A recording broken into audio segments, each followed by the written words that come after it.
नमस्कार जय जगन्नाथ। आज आम आलोचना करबा युक्त 2 साहित्य ज्योतिर प्रथम प्रबंध पुष्पपुर वर्षा वरण जहाँकि नूतन सीएचएससी बोर्ड द्वारा प्रमोदित विषय एवं यार लेखक होउछन्ति प्रोफेसर कृष्णचंद्र पाणिग्राही। तेबे यार विषय प्रवेश लेखक परिचय और संक्षिप्त उत्तरमूलक प्रश्न आलोचना करिबा। लेखक परिचय। प्रोफेसर कृष्णचंद्र पाणिग्राही जने ख्यातनामा ऐतिहासिक और साहित्यिक प्राबंधिक भाव में ओडिया साहित्य तांकर स्वतंत्र परिचय रही। इतिहास और प्रत्नतत्व को भित्ति करी प्रबंध रचना करिबारे तांकर मौलिकता सुस्पष्ट।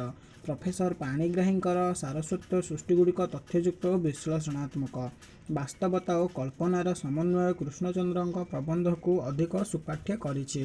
तांकर रचित ओडिशार संस्कृति और इतिहास रे जाजपुर सारला साहित्य रे ऐतिहासिक चित्र भारतीय प्रत्नतत्व इतिहास और किंवदंती प्रबंध मानस और तांकर गवेषणा निबंध आर्कोलोजिकल रिमेनेस आर्ट भुवनेश्वर एवं आत्मजीवनी मो समय ओडिशा उच्चकोटीर सारस्वत सृष्टि।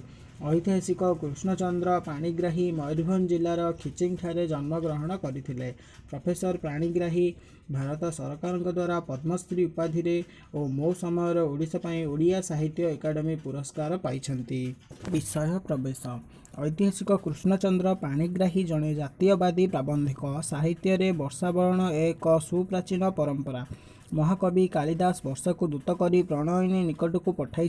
प्राबंधिक पाणिग्राही सही परंपरा को अनुसरण करी वर्षा को जन्मभूमिर गौरवगान करने व्यवहार करिसेंति। सुजला सुफला शस्य श्यामला उत्कलर भूमि गौरववाह अतीत और अवहेलित वर्तमान विषय उल्लेख करी पूर्वर सही गौरव फेराई आनिबा लागि से प्रेरणा प्रदान करिसेंति। उक्त प्रबंध मानस पुस्तक संगृहीत होइछि। आमर लेखक परिचय और विषय प्रवेश समाप्त हो जाइछि। एबे 3 नंबर पॉइंट को आमे जिबा जहाँकि होचे संक्षिप्त उत्तरमूलक प्रश्न। समस्त प्रश्नर मूल्य 1 नंबर अटे। 1 नंबर प्रश्न काहार स्निग्ध कज्ज्वल कांति पुष्पपुर रे नेत्रोत्सव सृष्टि करिछि। बारीबाह प्रकृति दूरबंधु अलकापुरी। बारीबाहर स्निग्ध कज्ज्वल कांति पुष्पपुर रे नेत्रोत्सव सृष्टि करिछि।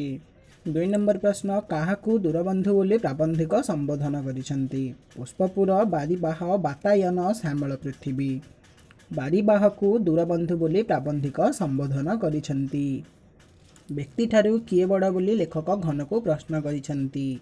गोष्ठी मनीष पशु पक्षी। व्यक्ति ठारू गोष्ठी बड़ बोली लेखक घन को प्रश्न करिसेंति। जलर अभाव रे केउठारे हाहाकार पड़िछि। पुष्पपुर पाटलिपुत्र कुसुमध्वज उत्कल। जलर अभाव रे उत्कल रे हाहाकार पड़िछि। 5 नंबर प्रश्न केउपुर रे स्वकर्म सारी उत्कल पथरे गति करबाकू बारिद को लेखक निवेदन करिसेंति। श्रीनगर पुष्पपुर महोदधि तुंगशिखरी। पुष्पपुर रे स्वकर्म सारी उत्कल पथरे गति करबाकू बारिद को लेखक निवेदन करिसेंति। काहाठारे बदान्यतार महत्व बढ़ी उठे बोली प्राबंधिक कहिसेंति। धनी दरिद्र वित्तशाली भोगी। दरिद्र ठारे बदान्यतार महत्व बढ़ी उठे बोली प्राबंधिक कहिसेंति। नंबर वनवासी नारी मानकर गति को प्राबंधिक काहा सहित तुलना करिसेंति। कुजिहंसी मतांगिनी निर्झरणी हरिणी। वनवासी नारी मानकर गति को प्राबंधिक कुजिहंसी सहित तुलना करिसेंति। 8 नंबर प्रश्न वनवासी माने काहार अनुग्रह लोड़ंती। बारीबाह पर्वत प्रकृति वनलता। वनवासी माने बारीबाहर अनुग्रह लोड़ंती। 9 नंबर प्रश्न जलधर कृपारू केउठारे नवनीलिमा खेलिबो बुलिबो बोली कुहाଯାଇଛି। शालीक्षेत्र वनभूमि मेघासन गंधमार्धन। जलधर कृपारू शालीक्षेत्र रे नवनीलिमा खेली बुलिबो बोली कुहाଯାଇଛି। 10 नंबर निर्झरणी केउठारे क्रीड़ारत वर्षतरी परी नाची उठे। गिरिधरी महोदधि सरित सागर। निर्झरणी गिरिधरी ठारे क्रीड़ारत वर्षतरी परी नाची उठे। केउमानक द्वारा पालित कलापीर किकारे वनभूमि पूर्ण हेबो बोली लेखक कहिसेंति। भंजन रूप नवतरुणी नवजुवक मादलसा। भ्रंजन रूप द्वारा पालित कलापीर किकारे वनभूमिर पूर्ण हेबो बोली लेखक कहिसेंति। 12 नंबर संबलपुर अंचलर बधूमानंकर केउ फूल परी हास्यमयी बोली कुहाଯାଇଛି। गोलाप शेफाली पद्म मंदार। ସମ୍ବଲପୁର ଅଞ୍ଚଳର ବଧୂମାନଙ୍କୁ ଶେଫାଳି ଫୁଲ ପରି ହାସ୍ୟମୟୀ ବୋଲି କୁହାଯାଇଛି। ନମ୍ବର ଉତ୍କଳର ଉତ୍ତମାଙ୍ଗ ବୋଲି ପ୍ରାବନ୍ଧିକ କାହାକୁ କହିଛନ୍ତି? ସମ୍ବଲପୁର, କଟକ, ଭୁବନେଶ୍ୱର, ଗଞ୍ଜାମ। ଉତ୍କଳର ଉତ୍ତମାଙ୍ଗ ବୋଲି କଟକ ବୋଲି ପ୍ରାବନ୍ଧିକ କହିଛନ୍ତି। 14 ନମ୍ବର କାହାର କୋଳାହଳ ପାଇଁ ନୀଳାଚଳ ନାଥଙ୍କ କାନରେ ଭକ୍ତର କାତର ଡାକ ପଡ଼େ ନାହିଁ? ପ୍ରଭଞ୍ଜନ, ସିନ୍ଧୁ, ଝାଉଁବଣ ଜନତା। ସଠିକ୍ ଉତ୍ତର ସିନ୍ଧୁ। 15 ନମ୍ବର ସିନ୍ଧୁପାରି ସାଧବର ସ୍ମୃତିପୁତ ଭୂମି ବୋଲି କାହାକୁ କୁହାଯାଇଛି? ସମ୍ବଲପୁର, କଟକ, ଜୟପୁର, ଭୁବନେଶ୍ୱର। ସିନ୍ଧୁପାରି ସାଧବର ସ୍ମୃତିପୁତ ଭୂମି ବୋଲି ଜୟପୁରକୁ କୁହାଯାଇଛି। ଗୋଟିଏ ବାକ୍ୟ ଉତ୍ତର ମୂଳକ ପ୍ରଶ୍ନକୁ ଆଲୋଚନା କରିବା। 1 ନମ୍ବର ପୁଷ୍ପପୁରରେ ବର୍ଷାବରଣ ପ୍ରବନ୍ଧରେ ପ୍ରାବନ୍ଧିକ କାହାକୁ ସ୍ୱାଗତ କରିଛନ୍ତି? ସଠିକ୍ ଉତ୍ତର ବାରିବାହ। 2 ନମ୍ବର ବାରିବାହର ସ୍ନିଗ୍ଧ କଜ୍ଜଳ କାନ୍ତି କେଉଁଠାରେ ନେତ୍ରୋତ୍ସବ ସୃଷ୍ଟି କରିଛି? ସଠିକ୍ ଉତ୍ତର ପୁଷ୍ପପୁରରେ। 3 ନମ୍ବର କେଉଁ ପଥରେ ବାରିବାହ ଆଗମନୀ ଶୁଭଶଙ୍ଖ ବାଜି ଉଠୁଛି? ସଠିକ୍ ଉତ୍ତର ପ୍ରସାଦ ବାତାୟନ ପଥରେ। 4 ନମ୍ବର ବହୁଦିନ ପରେ କାହାର ଶୁଭ ଆଗମନ ଆଜି ମଙ୍ଗଳକର ଓ ମଧୁମୟ ହୋଇଉଠିଛି? ସଠିକ୍ ଉତ୍ତର ବାରିବାହ। 5 ନମ୍ବର କାହାର ସ୍ପର୍ଶରେ ପୁଷ୍ପପୁର ସଜୀବ ଓ ଶ୍ୟାମଳ ହୋଇ ଉଠିବ ବୋଲି କୁହାଯାଇଛି? ସଠିକ୍ ଉତ୍ତର ବାରିବାହ। 6 ନମ୍ବର ପ୍ରଶ୍ନ ବାରିବାହର ସ୍ପର୍ଶରେ କେଉଁ ପୁର ସଜୀବ ଓ ଶ୍ୟାମଳ ହୋଇ ଉଠିବ ବୋଲି ଲେଖକ କହିଛନ୍ତି? ସଠିକ୍ ଉତ୍ତର ପୁଷ୍ପପୁର। 7 ନମ୍ବର ବିତାଡ଼ିତ ବିରହୀ ପକ୍ଷୀ ବାରିଦକୁ କେଉଁଥିରେ ପୂଜା କରିବ ବୋଲି କୁହାଯାଇଛି? ସଠିକ୍ ଉତ୍ତର ପୁଷ୍ପ ଅର୍ଘ୍ୟରେ। 8 ନମ୍ବର ଅଳକାପୁରୀରେ ଥିବା ପ୍ରିୟା ପାଖକୁ କିଏ ଉଦନ୍ତ ପଠାଇଥିଲା? ସଠିକ୍ ଉତ୍ତର ବିରହୀ ଯଖ। 9 ନମ୍ବର ବିରହୀ ଯଖ କାହା ହସ୍ତରେ ଉଦନ୍ତ ପଠାଇଥିଲା? ସଠିକ୍ ଉତ୍ତର ବାରିବାହ। 10 ନମ୍ବର ବ୍ୟକ୍ତିବିଶେଷର ଲାଭ କ୍ଷତିରେ କିଏ ବିଚଳିତ ହୁଏ ନାହିଁ? ସଠିକ୍ ଉତ୍ତର ଭ୍ରାମ୍ୟମାଣ ଉଦାସୀନ ଧରଣୀ। 11 ନମ୍ବର କାହା ଅଭାବରେ ଉତ୍କଳରେ ହାହାକାର ପଡ଼ିଛି? ସଠିକ୍ ଉତ୍ତର ଜଳର। 12 ନମ୍ବର ପୁଷ୍ପପୁରରେ ସ୍ୱକର୍ମ ସାରି କେଉଁ ପଥରେ ଗତି କରିବାକୁ ବାରିଦକୁ ଲେଖକ ନିବେଦନ କରିଛନ୍ତି? ସଠିକ୍ ଉତ୍ତର ଉତ୍କଳ। 13 ନମ୍ବର ଲେଖକ ଧୂମ, ଜ୍ୟୋତି ଓ ସଲିଳ ହୋଇ ଜଳଦ ସହ ମିଶି ବାତାୟନ ପଥରେ ଉଡ଼ିଯାଇ କାହାକୁ ଚିହ୍ନାଇବାକୁ ଇଚ୍ଛା କରିଛନ୍ତି? ସଠିକ୍ ଉତ୍ତର ଉତ୍କଳକୁ। 14 ନମ୍ବର ପଥ ପ୍ରଦର୍ଶକ ବିନା କେଉଁ ଭୂମିକୁ ଚିହ୍ନିବା ପାଇଁ ଜଳଦର ଭ୍ରମ ହେବ ନାହିଁ ବୋଲି କୁହାଯାଇଛି? ସଠିକ୍ ଉତ୍ତର ଉତ୍କଳ। 15 ନମ୍ବର ଗୋପାଙ୍ଗନା ମାନେ ଅପାଙ୍ଗ ଘନଶ୍ୟାମଙ୍କ ରୂପସୁଧା ପାନ କଲାପରି ଉତ୍କଳର କୋଟି ନେତ୍ର କାହାର ରୂପସୁଧା ପାନ କରିବ ବୋଲି ପ୍ରାବନ୍ଧିକ ଭାବିଛନ୍ତି? ସଠିକ୍ ଉତ୍ତର ବାରିବାହ। ଲେଖକ କେଉଁମାନଙ୍କୁ ନିରାଶ ନ କରି ବଦାନ୍ୟତା ଆରମ୍ଭ କରିବାକୁ ଜଳଦକୁ ଅନୁରୋଧ କରିଛନ୍ତି? ସଠିକ୍ ଉତ୍ତର ବନବାସୀ ନାରୀମାନଙ୍କୁ। ଶାଳିକ୍ଷେତ୍ର ଦେଖି କେଉଁମାନଙ୍କ ମନ ଆତଙ୍କରେ ଥରି ଉଠୁଥିବ? ସଠିକ୍ ଉତ୍ତର ବନବାସିନୀଙ୍କର। ଗୋପଲର ଗଳଘଣ୍ଟି ଓ ଗୋପାଳର ବେଣୁସ୍ୱନ ଶୁଣି ଜଳଦର କେଉଁ ସ୍ଥାନର ସୀମା ବୋଲି ଜାଣିପାରିବ? ଗ୍ରାମର। ନବଯୁବକମାନଙ୍କ ବେଣୁସ୍ୱନର ଅନୁକୃତିରେ ଲଳନା କଣ୍ଠର ଐକତାନିକ ଲଳିତ ସ୍ୱର କାହାକୁ ଭସାଇ ଦିଏ?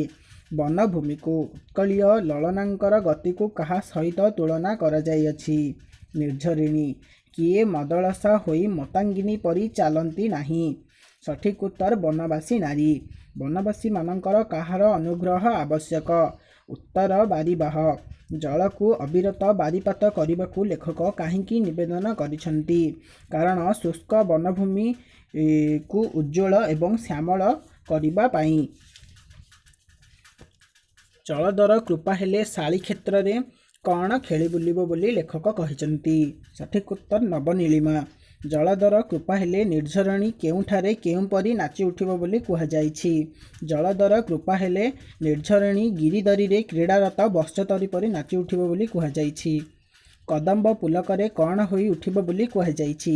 କଦମ୍ବ ପୁଲକରେ କଣ୍ଟକିତ ହୋଇ ଉଠିବ ବୋଲି କୁହାଯାଇଛି। କୃଷ୍ଣଚୂଡ଼ା କ'ଣ ଦେଖି ନବତରୁଣୀ ପରି ଲାଜୁରୁଣ ହୋଇପଡ଼ିବ? କୃଷ୍ଣଚୂଡ଼ା ତରୁଣ ତନୁ ଦେଖି ନବତରୁଣୀ ପରି ଲଜ୍ଜାରୁଣ ହୋଇପଡ଼ିବ। କେଉଁ ପ୍ରପାତରେ କ୍ରୀଡ଼ା କରିବାକୁ ଜଳଦକୁ ପ୍ରାବନ୍ଧିକ ନିବେଦନ କରିଛନ୍ତି? ଦେବଗଡ଼ ପ୍ରପାତରେ କ୍ରୀଡ଼ା କରିବାକୁ ଜଳଦକୁ ପ୍ରାବନ୍ଧିକ ନିବେଦନ କରିଛନ୍ତି। ମେଘାସନ, ଗନ୍ଧମାର୍ଦ୍ଦନ, ମାଲ୍ୟଗିରି ଓ ମହାବନର ଭ୍ରୁମୁ ଭ୍ରୁମୁ ଜଳଦର କ'ଣ ହୋଇଯିବ? କ୍ଳାନ୍ତି ହୋଇଯିବ। କେଉଁ ମହାବନରେ ଅସରନ୍ତି ଭଣ୍ଡାର ଲୁଚି ରହିଛି। ସଠିକ୍ ଉତ୍ତର ଦେବଗଡ଼ ଓ ଖଣ୍ଡାଧାର। ଦୁଃଖିନୀ ଜନନୀ କାହାର ଭୟରେ ଅସରନ୍ତି ଭଣ୍ଡାର ମହାବନରେ ଲୁଚାଇ ରଖିଅଛି? ଅଯୋଗ୍ୟ ସନ୍ତାନ ସନ୍ତତିମାନଙ୍କର ଭୟରେ। ଉତ୍କଳବାସୀ କେଉଁ ନଦୀର ତୀରରେ ବସି ପିପାସୀ ହୋଇଛନ୍ତି? ଉତ୍କଳବାସୀ ଭାଗୀରଥୀ ନଦୀର ତୀରରେ ବସି ପିପାସୀ ହୋଇଛନ୍ତି। ଉତ୍କଳବାସୀ କାହା ଉପରେ ବସି ଉପବାସୀ ହୋଇଛନ୍ତି? ଉତ୍କଳବାସୀ ରତ୍ନସ୍ତୂପ ଉପରେ ବସି ଉପବାସୀ ହୋଇଛନ୍ତି। ସୂକ୍ଷ୍ମଶାଳୀର ଗନ୍ତାଘର କିଏ? ସୂକ୍ଷ୍ମଶାଳୀର ଗନ୍ତାଘର ହେଉଛି ସମ୍ବଲପୁର। କେଉଁ ନଦୀ ସପଳ ଶଯ୍ୟାରେ ଯାଉ ଯାଉ ସ୍ୱର୍ଣ୍ଣରେଣୁ ଢାଳିଦିଏ? ତନ୍ୱୀ ମହାନଦୀ।